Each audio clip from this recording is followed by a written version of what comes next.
Alrighty, y'all.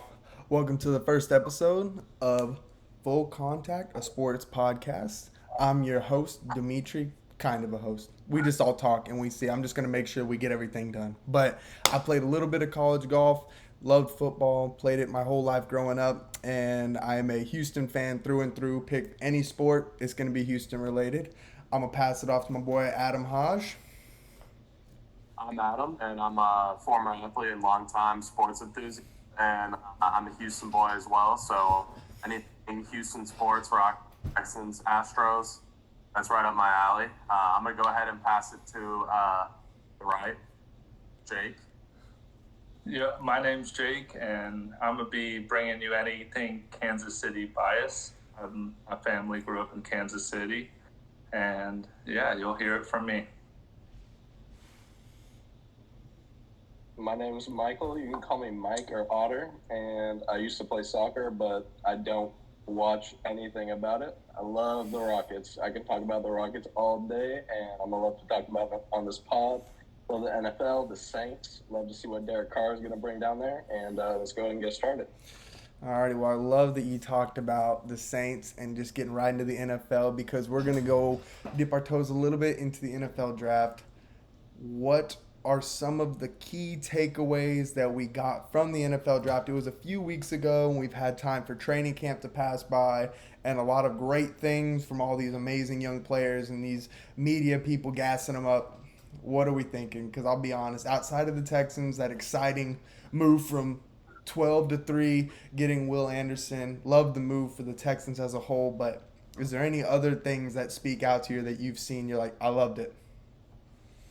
The first thing that jumps off the page to me is really the Eagles being able to take Jalen Carter at the pick they did, just to the fact that he was a top 3 pick guaranteed all season until he got into trouble. And I feel like that happens with a lot of players. They get caught up in trouble, but their draft stock falls and they turn out to be great players. And I think he's one of them, and they got a big steal.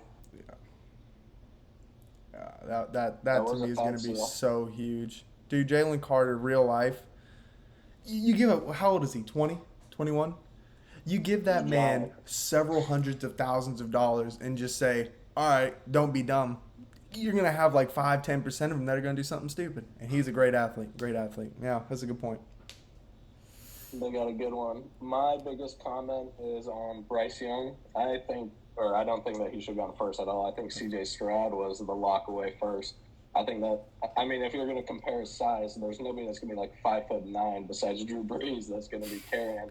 And then as far as speed goes, he's not as fast as like a Russell Wilson. So he's kind of in that. We'll see how he develops. I don't think that the Carolina O-line is that good. I think they're top 15 or something last time I was looking at rankings, but I don't like Bryce Young. Fair enough. Yeah, but you got to respect the trade up, the fact that they trade up to get somebody they want. I mean, if you have a feeling somebody's going to be that guy with the college passing stats that he had, I really believe he could be definitely a top 10 quarterback starting in this league. He's definitely the most NFL ready out of all the ones. I feel like CJ is going to be probably your most pure talent. Like, he's got the most arm to him, but if you're talking about like ready for the NFL, can see a defense, can read what's going on, I think it was going to be him pretty much every single day. I feel like most teams would have probably gone Bryce Young, but there was some that were saying that CJ was a little bit better. They just weren't up there, but I don't know. I think talent develops them. The physicality, because it is a bigger league and everybody has to be bigger, but just based on size, I mean, obviously CJ Stroud's the number one thought of just for how big he is, the type of arm he has. But I think Bryce Young is 100% more NFL ready. Yeah. How's you got any of them that jumped off the page to you?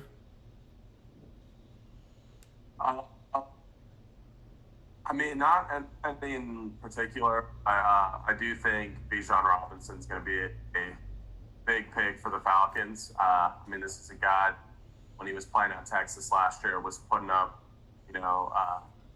professional numbers. I mean, I think he's pretty NFL ready himself, and he's going to improve that offense a lot. No, I think the Falcons are going to make a good jump. Go ahead. I also think the Lions going up for Jahmyr Gibbs, I really didn't think he was going to be going in necessarily the top 20, but the fact he was able to go top 15 for another running back as well, I don't know. To trade DeAndre Swift just to get another guy like him, I know Gibbs is a home run hitter and all that, but I don't know. That really jumped off the page to me necessarily in the fact that I didn't think that he was going to go top 15. That was a surprise one for sure, and I think the Steelers also shocked a couple people with the defensive picks that they made, but that's neither here nor there. We don't really care about the Steelers like that, but they do have something brewing up there, and I think Kenny Pickett will make something of the team, and hopefully those defensive pieces will culminate into something. But let's kind of get a little bit more specific. We're going to do a little series, you might call it. We're going to go through each one of the divisions in the NFL, and we're going to kind of come on maybe a consensus on the NFL rankings for that particular division. And today we're going to do the AFC North, which you got the Vikings, the Bears, the Packers, and the Lions. Lions are NFC. Oh my God, I just murdered that. AFC North that was the NFC North. I nailed the NFC North though. There we go. That's the one. My bad. Wrong one. I nailed the NFC North though. But AFC North, yeah, you got the homegrown division. Them are the people that have been around for a while. On moms. You got the Browns, Bengals, Ravens, and that other team, Steelers. I don't know. What are you thinking for a top four? If you were going to start it, how would you rank it, Mike? Well, I mean, from a consensus point of view, I think we could all probably start off with the Bengals at the top. It's hard to go against Joe Burrow, especially looking at Lamar. I had the Ravens second on my list. Lamar, he's played 12 games in the past two, or not combined, but each of the past two seasons, he's played 12 games each. And now he's going to get paid and expected to kind of put up MVP numbers. I don't think he's going to have the wheels to do it. And I don't think he's got the arm to do it. You got to look at Devin Duvernay as a number one, which is kind of a joke almost. I think they might have somebody else, but as far as I know, Devin Duvernay's got to be up there. Well, they got a draft pick. I think they picked up, what was it, Zay Flowers? Zay Flowers. They got OBJ. Yeah. They got Mark Andrews. I mean, they got the receivers now. Yeah. Last year was definitely a joke squad for the Ravens. Just that wide receiver injuries, because the last year when they faced like 20 plus injuries, something stupid like that. Yeah. I mean, I have them as a dark horse for sure to finish in the better than the Bengals. I think they can be better than the Bengals because they do have a better defense. Yeah. And on a given day when Lamar's playing well, they can beat the Bengals any day. I think that's true. The other one that, for me, it's hard with this division because I feel like if you put Deshaun Watson of 2017, 2018 on that team, you have damn near a contender with the amount of weapons that they have. Nick Chubb toting the rock, and you got some wide receivers out there. Amari Cooper's a great route runner. He can create separate. I feel like Amari Cooper's the closest thing you're going to get to a DeAndre Hopkins with route running and being able to get some separation, and Deshaun can run. They could definitely put a little dent in that division if Deshaun Watson plays like he did 3 years ago. But to play like you did 3 years ago and to not have shown it or had to have done it, it's a little bit different. So I don't know. That it's a tough one. I would put them at 3 just because we haven't seen anything from Deshaun while he's been there. Yeah, he has an off season, but I'm gonna put them at 3, and I kind of agree with the Bengals at 1, which puts the Ravens at 2 and the Steelers at 4. I don't know if any of y'all disagree with it, but it'd be hard to. I feel like just going off of what we've seen. I don't know. Yeah, I got Pittsburgh around 6 wins. We'll see, how Najee does. He had a pretty disappointing season last year after having expected to have a stellar season. All across the board, almost in fantasy, I believe he was going at least in the top 2 rounds, which is highly respected in terms of a running back. But I don't see that happening ever again. So Pittsburgh around 6 wins, Browns around 7-8 wins, and let's leave the Ravens around the 9-10 range, humbly. But what do you think, Haj? I personally don't disagree with any of y'all's standings as far as that conference goes, that division. However, I do think that, the Ravens, they could finish first or they could finish third to me. And the reason is I think it really depends on Lamar and how healthy he is throughout the whole season, especially towards the end of the year. The Bengals, they're going to be a consistently good team. Joe Burrow, he has a tendency of losing a couple games early in the year, and then he always turns it up towards the end. My personal standings, I could see it with Lamar. Let's just say if everything goes well, Lamar stays healthy. I have the Ravens number 1, 11 wins. Bengals number 2, 10. Then the Browns come in at 7.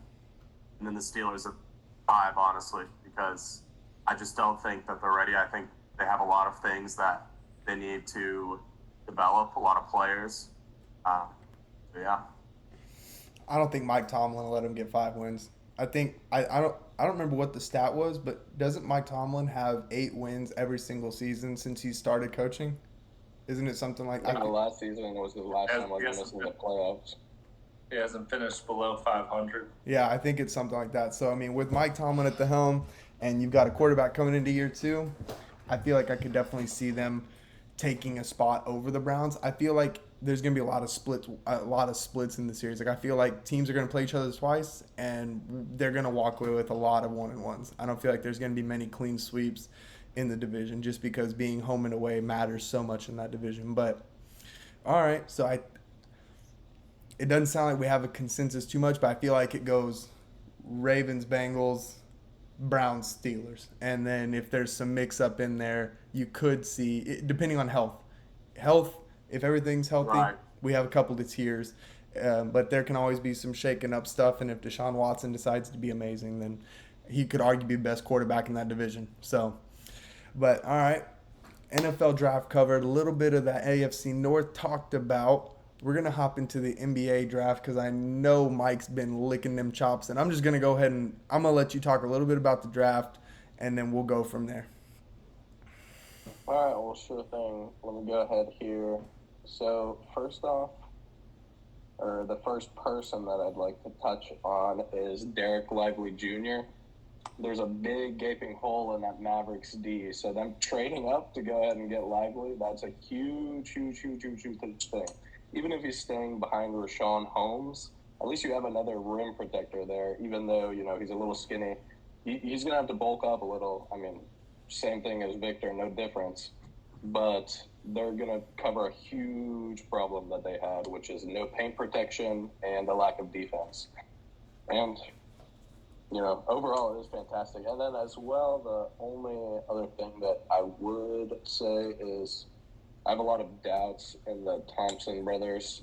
I don't think the overtime elite league was going to be the best thing for them overall, but hopefully they can get some vets to kind of help them develop in an actual game. But that's my comments on the draft. Being that we're filming this after the summer league has started, does that change at all, seeing what you've seen? Well, we saw him get injured, and he has a grade 2 sprain now, so he's going to be out for about 3 weeks and the whole summer league. Kind of hard to say. His brother did pretty average on the Grizzlies. What I'm talking about, the Pistons. He threw a nice pass over to Wiseman that got a dunk, but otherwise he wasn't too much in the highlight reel. But we got a lot of time to change my mind. I think the vision is there for both of them. I feel like they both have the court awareness. I think Amen is obviously going to be a little bit more of your point guard, and the other one's going to be Asar is going to be more of your small forward, power forward, probably more of a small forward kind of role. But yeah, they believe. They're just I don't believe in the developmental system. That's fair. Time. I get that. It's unproven. I think they've had 10 people go pro through overtime, which is a lot less than that of even, you could argue, one school like Duke or Kansas. They've sent more than 10 people in one, just being in one school. So I understand that for sure. And the other one that shocked me a little bit, that's been doing a lot, he's been super explosive, is the Rockets picking up Whitmore at 20. He has been aggressive, to say the least. And every time there's a rebound to go up for, that dude is jumping out the gym for it. I love the dunks. I love the aggressiveness. I think his first points of the NBA was off the tip, and he just went in, he one-hand jam, getting it ready to go. So, I mean, I love the fact that we got we were going to pick him at 4, and he fell to 20 to us. So, I mean, there's always a reason why they fall to 20, but I'll take it. I'll take it. If you're going to get somebody at 4 and you get him at 20, that's not a bad bargain. So. I really think you got to take the Thompson brothers just straight off talent. You always think of like a prospect with the typical body type. Like obviously Victor Wembanyama has the perfect prospect body type, KD-esque, super tall. Nobody can guard the shot. He can cover the paint. He can play defense. He's athletic. But I think the Thompson twins also have they're both 6'5", 6'6", can play defense, have quick hands. And there for sure is going to be an adjustment period because they're only 19 years old. Once they get used to the speed and playing into NBA level, they're going to be fine because they both showed extreme talent for the respective team they were playing for. And they're actually a little. I think they're like 6'7", but they've got like 7-foot wingspans. They've got long ass arms too, dude. It's crazy the size that they got them for sure. Haj, you got any NBA drafts? Sure. Any NBA takes or the draft that you were like, all right. Well, one pick that I, found to be a good value pick was the Utah Jazz selecting Keontae George with the 16th pick in the first round. And, this guy is an all-around elite, true point guard. I mean, he's a passer, he's a scorer, and he's not afraid to get his hands dirty. Past couple Summer League games, I know last night they played the Clippers. He dropped 33 points. The first game, he struggled offensively. He shot, I believe it was like 2 for 12 or 2 for 13. Still finished the game with 15 points. I mean, this guy's somebody who's going to find a way to get it done. Yeah. And I applaud Utah for that. I think it was a good pick. For sure. And there was, I believe it was the Magic who got, what was it, Anthony Black, right? That's his name? He is another, they basically 3 years in a row, the Magic have gotten Banchero, they got Anthony Black, and they got one other like power forward basically that can handle the rock right before that. And I'm not gonna lie, they're starting to look a little scary because they've got some players that are large and can do what they got to do. So I don't know. I'm kind of excited to see that team too. I mean, I obviously don't want them to do better than the Rockets, but it's okay. We'll live. But yeah, I feel like they're gonna come up big time, especially with Banchero up at the top, and I don't know, man. We'll see. And the only other one I want to highlight, and this is a bias because I went there, Marcus Sasser at 25 to the Pistons. I know ain't nobody else really care that much, but he makes basketball look very simple when he's out there playing. He doesn't overdo it. He's going to make the pass when he needs to make the pass. He's going to shoot the ball whenever he's open. I love the Pistons picking him up. I don't know if he'll start day one, but that's something to look at because, homegrown. Him and Jarris Walker both came from U of H. Two in the first round was pretty cool to see, just being a U of H alum and just getting to watch them play. Really good athletes. Loving. I'm hoping to see some really good stuff from them whenever it comes around. But with the NBA draft over and free agency coming up right behind it, some teams made some pretty big moves. Some teams made some pretty big trades. The Rockets obviously making the biggest of them. And I know you've got a whole notes page for this because you've been sending stuff in the group chat for about a week and a half about this. So, Mike, I'm going to I'll give you the reins on it and do what you got to do. Well, the Rockets are a little bit less important in this free agency because they had money to blow. So that wasn't really a problem paying Fred. Either way, in 3 years, that's still going to be enough time because you got to think the Thompson are on our team I'm on. He's probably going to be on, a 4-year rookie deal or something like that. So we got money to blow. Dylan Brooks, $90 million. $90 million here for 4 years with incentives. I mean, that could be worse, but it'll Could help it? as far as defense. I mean, as far as defense, it will help. Like I said, the money doesn't really matter, so it's hard to diss anything that they did for right now. In 4 years, we can start talking some mad trash. But the main thing is how Jeremy Grant trolled Damian Lillard trolled the Trailblazers. The Trailblazers were actually planning on building a team around him, so they started with, Jeremy Grant, which Dame agreed with. But I guess he changed his mind over a week or something, so they're tied up to a $160 million contract that they can even trade until January, and then who knows how Jeremy Grant will play. And the last thing I want to say is Grant Williams, steal of a pickup from the Mavericks. Steal of a pickup. They needed that power forward type of defensive presence. But I mean, I could talk about a lot of things about it specifically, but I mean, Mavericks had a fantastic free agency, but. What about the Otherwise- Suns free agency? They didn't have any money to work with, and they filled it out pretty well. I feel like if they were a close second. I love the pickup of Utah Watanabe, bro. For like what, $4 million? Yeah. He shot like 40% from three, and he's like 6'7", 6'8".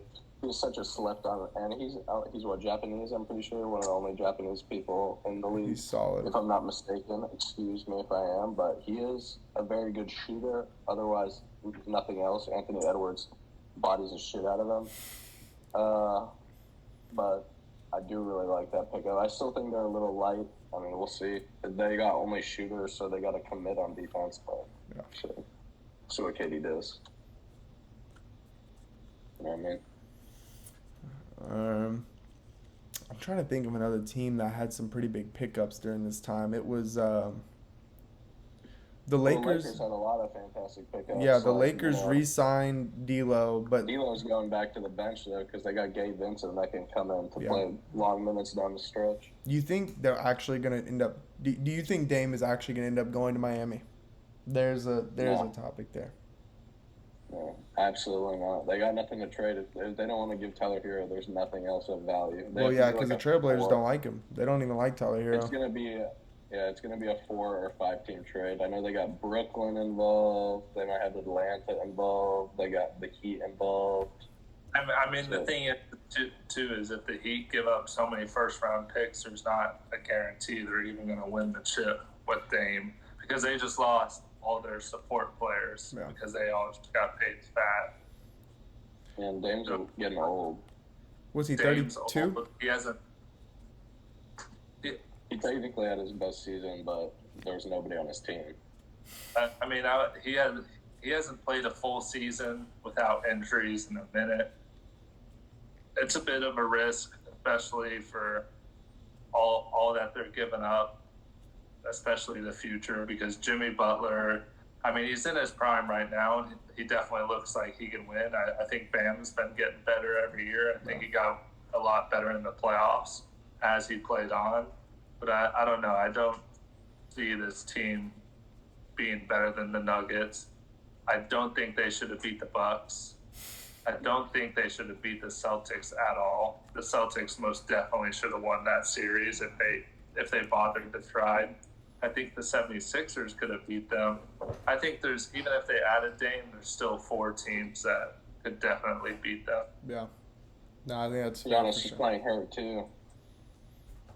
That's definitely fair. I mean, at the end of the day, it's hard to go win in the playoffs anyways. I mean, like, you see the Celtics have all the talent in the world and they can't get it done against the Heat team. You know what I mean? Like, you go down 0-3, it doesn't matter how good your team is. It's hard to win 4 in a row. So, yeah, I mean, playoffs are tough. I think if you put Dame on a team, though, it makes them an instant contender. Like, if you take Dame off of the last 4 Trailblazer teams, they're not even close to the playoffs. But he gets them into the play-in or maybe like a 6 or 7 seeds. I mean, he's got something there, but it's just so hard to make it without a player like Dame, Steph, Kyrie can even get a team maybe halfway there. But I still feel like you watch Kyrie on a team without LeBron, it's not near as good as a Damian Lillard team without really much support either. So I feel like Dame definitely has something.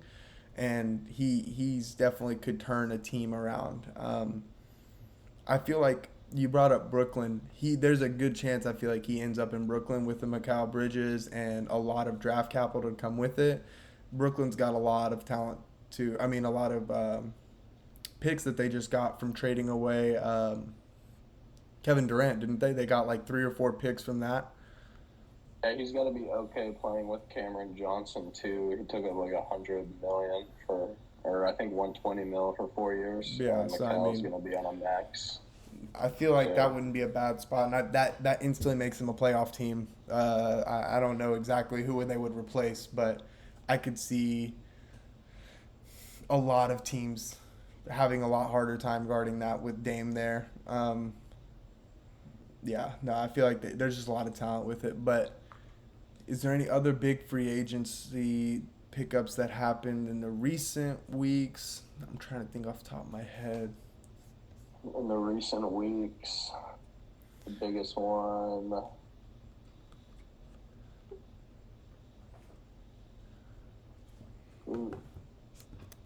We covered all the great ones, really. I mean, Herb Jones secured. He's going back for a pretty friendly deal, $13 million a year for 53 over 4 years. That's a really, really friendly deal. I think Dante DiVincenzo's contract is horrible. Oh my God. Well, he's with the Knicks now. What Dante DiVincenzo even do? Yeah, I'm not really sure. I'm really not sure. I mean, the only thing he did was win a college championship with, Jalen Brunson and Josh Hart. So I guess we got a friendship contract, kind of. It was a trash contract. Because, I mean, Gabe Vincent, are you kidding me? 3-year, $33 million compared to, I don't understand. No, Gabe Vincent was a dog. Oh, my gosh. He was so good. He was a dog. Murray just extended with the Hawks. They just got a 4-year extension on him. I feel like the Hawks are going to make a little bit of a run. Do you think the Knicks are going to stay where they were this past year? They shocked the entire NBA. Do you think they do it again? Because I don't. But it's they're always been that mid team that they always show some type of promise, but they're not gonna. They don't have any superstars that are clear best players in the league. Like, I don't see them ever consistently beating. Yeah. 76ers with Joel, Giannis on the Bucks, Jason on the Celtics. There's too many superstars out there that the New York Knicks need before they're going to be contenders. Yeah, no, for sure. I don't think if there's any other big ones that I'm missing, please feel free to talk about it. I mean, I don't see any. We could talk about how overpaid Bruce Brown is, $22.5 million per year, but I guess you think he's overpaid? The way he did in the finals like that? I mean, I feel like he won them, I think it was game 3. I think it was game 3. It was whenever the Heat tied it up and the starting unit was struggling, and Bruce Brown, I think, scored like 15 unanswered or something like that in the second quarter. Like he easily got momentum back. I don't know if he's overpaid. I feel like he can make a pretty big splash, but it also was just one series, and he made the most. If you're gonna make one series, make it the finals. go get your bag. Yeah, well, he made it. Kuzma resigns. What about Poole to the Wizards? It's not gonna last. Something's gonna break down toxic over there. I mean, they re-signed Kuzma, so yeah. I don't know. They got Gafford. You got Corey Kispert, I believe his name is. I don't know who their power forward is. I'm trying to recall because they got rid of Rui and I think Jordan Poole and then Kuzma, I guess. they're not going to be much better in my opinion, but I do think they'll be slightly better. They'll have like 30, 35 We'll wins. thrive more in a situation where there's less, players to compete with when it comes to scoring, taking shots. He will probably shoot 30 shots a game now. I mean, realistically, Between him and Kuzma, they're going to be taking one. It's a bad combo. They both shoot terrible, have horrible shot selection, like the worst. Hey, Kuzma, I don't think it can get worse than where it was, though. Yeah, they both shoot like crazy fadeaways. Beal really wasn't impressed last year. I mean, just Yeah. needed some. No. All right, Dimitri, With are you gonna outro us? yeah, so last one that we're gonna cover today is personally my favorite, and I think it's everybody else's favorite too. We're gonna talk about a little bit of fantasy football, and we're actually gonna have our own league that we're starting together with all the guys in their podcast. This is not everybody. We got 3 other dudes. One is in Thailand and is sleeping right now. Maybe one day I think next week he'll join in with us. We got another one, Ben, and then we got another one. His name is Carter. He's in Puerto Rico. So we're just all over the place. We're none of us are in the same city right now, but we're trying to make it work as best as we can. And hopefully one day we can get one podcast where we're all sitting together. But fantasy football, we're all in the same league together. And what we're gonna run through today is top. If we're having our a redraft league, your first 12 picks. What are we going with? What's the number one pick that you're seeing, and then we'll go from there. If you're number one, That's bold to go all the way to 12, but number ones. I mean, it's hard to go away from JJ, right? yeah, I think Are we talking about PPR? Even in half PPR, I I'd think- still probably take JJ. I think half PPR you're still going him.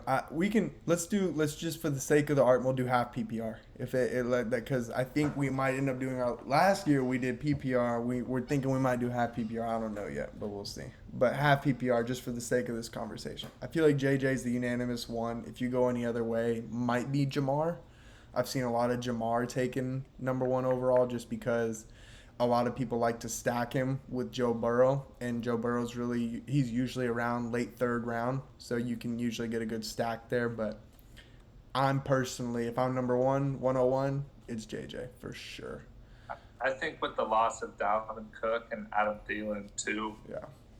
it's obvious he's going to be more red zone, more touches all around. He's going to be the number one target. Yeah. That's Kirk's saving grace at this point. If he's going to make it to the end of his contract with the Vikings, it's going to be him thrown to JJ. Yeah. So I think JJ can pretty clear go number one, just for the injury factor of running backs. I don't know about taking. I just think number one overall has got to be somebody that's that fire, not going to get hurt all season. He's going to be putting up great numbers. Yeah. And I think it's got to be put into a wide receiver's hands at this point. Here's one for you. How early would any of y'all take Travis Kelce? For me personally, if I'm pick 4 or below, I'm not going tight end. Even if he is going at like a 4th, I don't know if I can go tight end over a CMC or an Austin Eckler at this point, but what pick? I'd have to be at least pick 5 or 6 to go Travis Kelce, and that's also insane to actually think about a tight end going 5th or 6th and being a legitimate pick. But y'all going before 5th or 6th to pick him up? That's a little silly. I mean, Travis Kelce is. I mean, let's face it. He's getting a little older. You shouldn't be taking him first round in the draft. If anything, I mean, I could see him roughly around the 14, 15 range, and I think that's still respectable. Hell no. If he falls to think 15 or 14 and someone can stack him with Cooper Kupp, they won. You just quit the league already. You lost. But If Cooper someone can, Kupp's getting hurt too. that's fine. If you can stack Cooper Kupp with Travis Kelce, you're getting 50 points a week. And that's not Sounds even like a including your hospital squad. quarterback. That sounds like a hospital squad.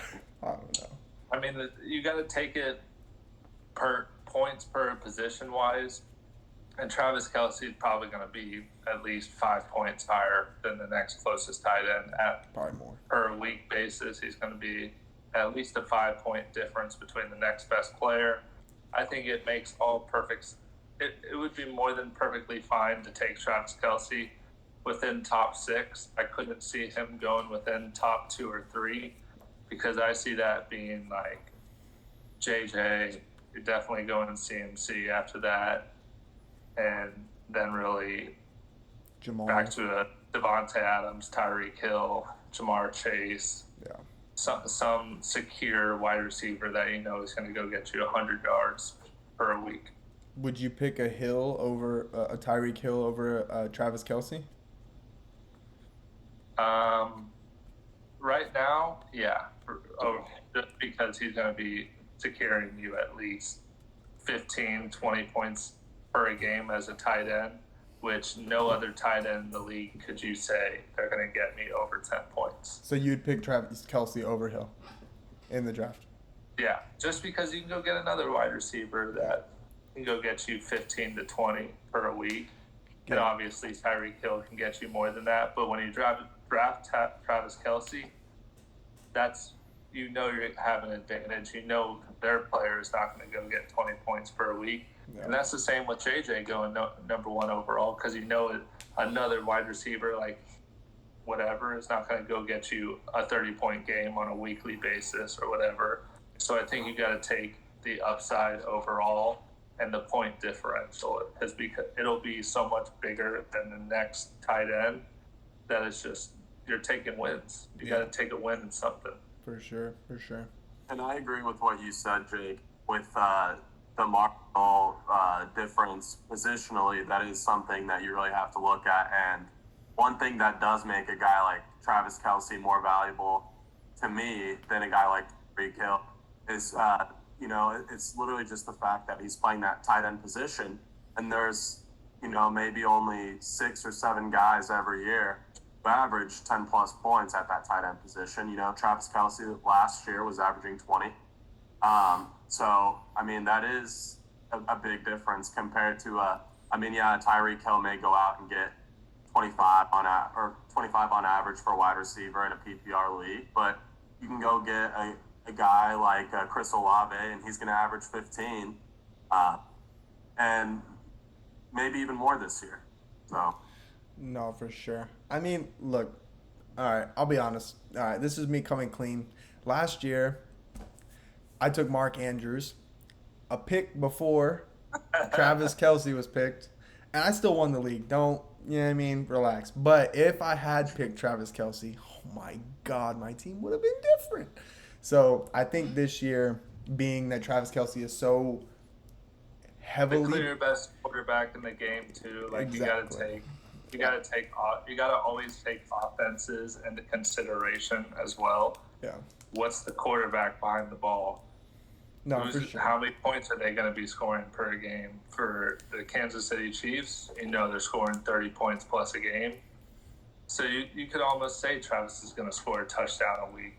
Basically. And the part that's crazy about it is whenever you have if you're going to take Travis at 6, you can easily stack Travis with, I think you could even almost, it depends, but you can have a Garrett Wilson slide. You can have you can have CeeDee anybody. Yeah, you can have the other later wide receiver ones, a DK Metcalf. Yeah. All these guys that are going to go into the second round that are still fantastic wide receivers.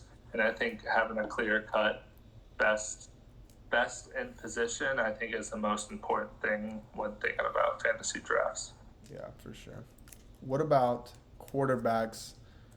Who are you taking, Josh Allen or Patrick Mahomes? And early, what round are you grabbing them in if you're a Josh Allen or a Patrick Mahomes? Which round? Are you saying those are the top 2?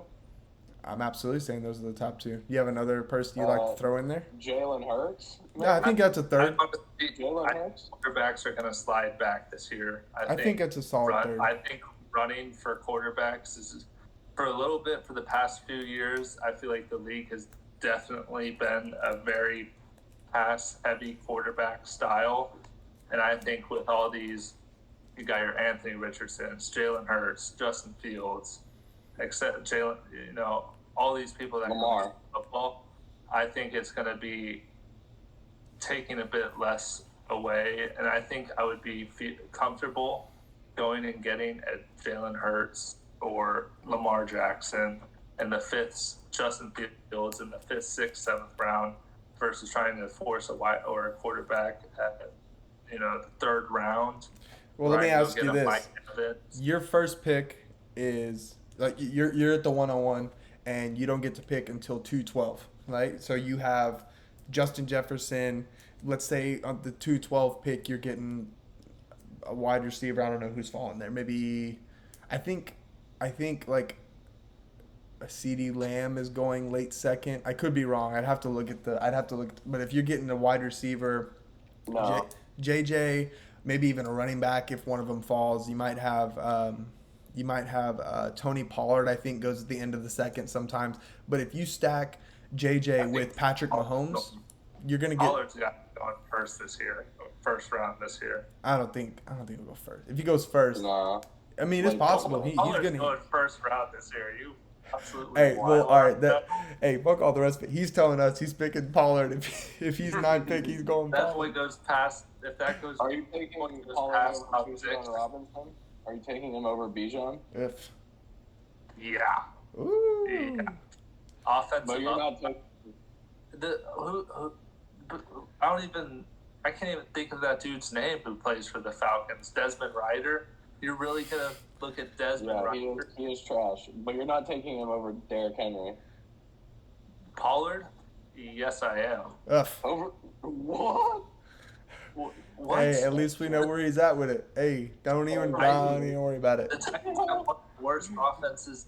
If Zeke wasn't stealing every touchdown per game for Pollard, we're talking about one of these I'm not every gonna lie, single he was week. explosive. But I think part of the reason why he was explosive was because he didn't have to do those first and second down runs. He came in on third down with fresh legs on a defense that was tired and got to pop a sweep for 25 yards, maybe a touchdown. So, I mean, there's something to be said there. But he might be a workhorse. You don't know until you do it. You could have a Jamal Charles on your hands, and you don't even know about it until it happens. So, but let me give you a scenario. If you're first overall pick and you can stack JJ with Patrick Mahomes and fill in that other gap because you get 1, 212, and 3-1. You're not going to take a Patrick Mahomes in that second or third round, that late second, early third to stack with JJ? My ass would, I think on I'd life. be- That's I think 60 I'd points be a like- week. I think I'd be leaning more towards the direction of, because if you draft a wide receiver, number 1 overall, I think you need to establish some depth at the running back. So I think you could easily grab a Breece Hall in that range, or Travis Etienne, Yeah. somebody like that. I don't know. I think there's a lot of running backs this year that will definitely be able to pay off in that second, third round, because I think wide receivers have definitely gone up the board slowly every year. Because for the past 10 years, it's really been a running back dominated draft. You take your top 5 running back in the first 5 picks, and then you have receiver. Now I think the value of running backs going down a little bit, even in fantasy football. You just got to take per value the best player, and I think quarterbacks will fall back a little bit this year in my mind. All right. Well, the fact that I feel like it's kind of if you have your top 3 rounds, most of the time their success is based on health. So let's go a little bit further down the list. If you're in like your 5th, 6th round, is there someone down there that you're like, okay, I could see this person being a Josh Jacobs from last year, or I could see this person being a little bit of a Ramondre Stevenson from last year. He had his moments where he'd peak and get you 25, 30 points a week. What are we looking at this year of people that can fill in that? Because Josh Jacobs, obviously, value's going up. Ramondre Stevenson value went way up. What about players this year that we're looking a little bit sleepers, maybe 5th, 6th round, but can make a huge difference on your team? I suppose late 5th we could maybe see like an Alexander Madison. You know, Dalvin Cook's gone, so we haven't seen him really get worked hard. So maybe we'll see maybe 1 or 2 years of him just workhorsing. And then the other thing I'm noticing is I think Calvin Ridley. I completely forgot about Calvin Ridley. Yeah. I think he might have a fantastic season. Now that I'm thinking about, they got Zay Jones, Marvin. Did they still have Marvin Jr.? what's his name? I believe Marvin we do. Jones Yeah. Jr. Yeah. Yeah, they're pretty lethal. I mean, And then, yeah. that might be a little stacked, but somebody I'm definitely going to be looking around that I think has always been a sleeper in his own respect is Tyler Lockett for Seattle. I think he's always been a solid option there, and he has his big games. He does have some small games where he doesn't perform, but I think year in, year out, if you're going to be taking a wide receiver in that late round, I think he's 100% somebody you can feel confident in, just knowing he has a connection with a good quarterback, Geno Smith. I think Jackson Smith-Njigba is not necessarily going to take away from his role. I think he's going to open it up more than anything. Hodge, you got any late rounders? Yeah, depending on, because I'm not really sure where most people are taking this guy, but after a year like last year, I'm assuming he goes much later than a lot of people were taking him last year. I've spoke about him a lot, Michael Pittman Jr. I think this year may be his year. Said it last year, I'm saying it again. They have a new quarterback. He's going to improve that offense a lot. They have a new coach. Frank Reich's gone. I could see Michael Pittman if he was available in the late fifth round, seventh, eighth. That's a complete steal in my opinion. I think he gets a lot more targets, and this is Indianapolis team led last year turnovers under Matt Ryan at quarterback. So you get a guy in there, and yeah, he's a rookie. He's going to make mistakes, but if he can just limit those mistakes, I think their offense gets a lot better. Yeah, because right now he's looking like he's going right around pick 90. So, I mean, if you're in a 12-team If you league. take him in the fifth, you're going to lose. I haven't been keeping up with the fantasy standings this year. I know last year on average he was the third, fourth. So Yeah, he's fallen a little bit, but, I mean, it's fair enough. he's definitely a sleeper if he's going pick 90. Yeah. One of the ones for me that I think is going to make a huge impact on the team that he's just now going to that's going a little bit later is actually Miles Sanders. He just got moved over to Carolina. You have a young quarterback that they may not want the ball in his hands all the time, or even if they do, he's a pass catcher. He can be a good 3-down back for them. Miles Sanders being out in Carolina, there's something there for sure. I'm sixth Frank round. Wright as well, Yeah. because Frank Wright always believes in heavy running back usage. Yeah. The Jonathan Taylor style, they're always going to be running the ball. So I think Miles Sanders is 100% a good shot right here. Yeah, he's looking like he's going like 50 to 60. Man, he's even fallen a little bit down. I think his average draft pick is like 61 or something like that. So I mean, if you're able to catch him at the 5th round, I mean, that can be a guy that can easily put up 15 a game for you, and it's something that I think is going to be noticeably different. And another one for me is going to be Drake London this year. I know we said the quarterback play in Atlanta is going to be bad, but it can't be worse than last year. And even last year, he was averaging 10 to 12, and he's only going to get better. I think Ridder was 21 when he came out. He was a younger quarterback, and they kind of threw him into a shit offense that was heavy run because they didn't have any development. You get him a whole offseason to blend a little bit with Drake London. He's going right around the same ADP as Miles Sanders. I don't know. I feel like there's definitely something there that could pop off. And also one that I'm seeing here that I didn't even realize before, and I also just did a mock draft with it, and I completely forgot about it. Alvin Kamara is going like damn near pick 70. And if he beats the case, on moms you got to steal. On moms you got to steal. But if not, then obviously you wasted your 7th or 6th round pick. But I don't know. It Also, depends. it's not- They got Jamal Williams. He's not going to be an every down back, I don't think. With Jamal, Fair I enough. don't know how That's what I much was gonna necessarily say. Jamal will play, but Because he's Jamal gonna play. Williams, he came over from the Lions after 17 touchdowns on the season, Well- 18 touchdowns.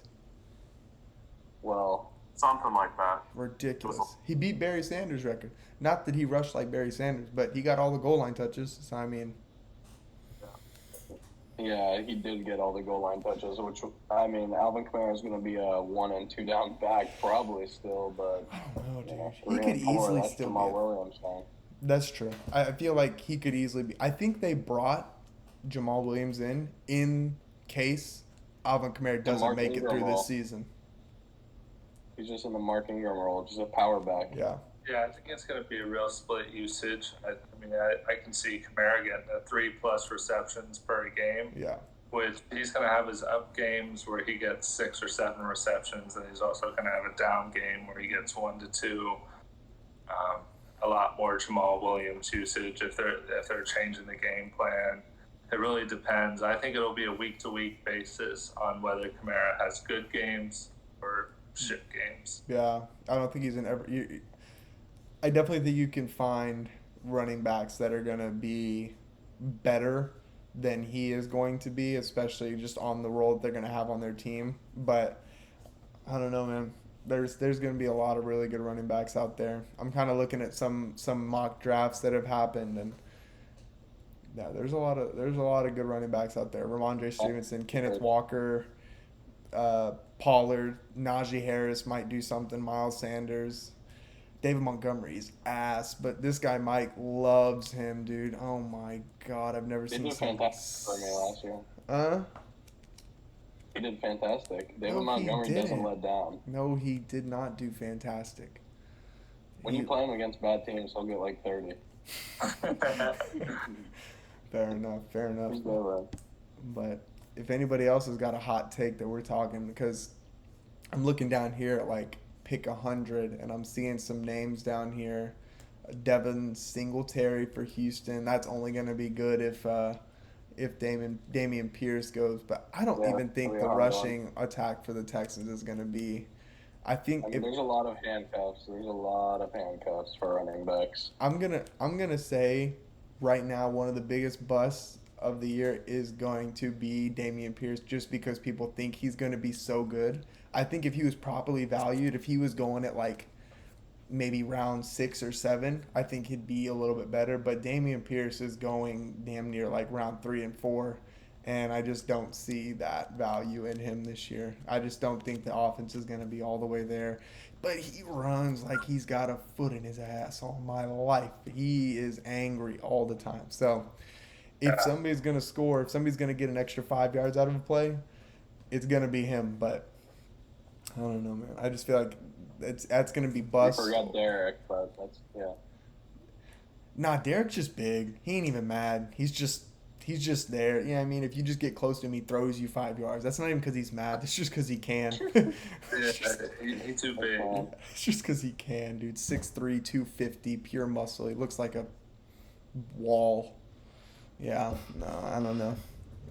But if anybody else ain't got a whole lot else, that kind of wraps it up. We kind of went over some of the NBA draft, NBA free agency, NFL draft, some juicy takes on the drafts that's coming in. Otter hates the Thompson twins. He has for the past year and a half. And honestly, there's just a lot of great things that we're going to be talking about in the next episode too. Looking forward to see you there. Gentlemen, give them a goodbye wave. And we're out this John.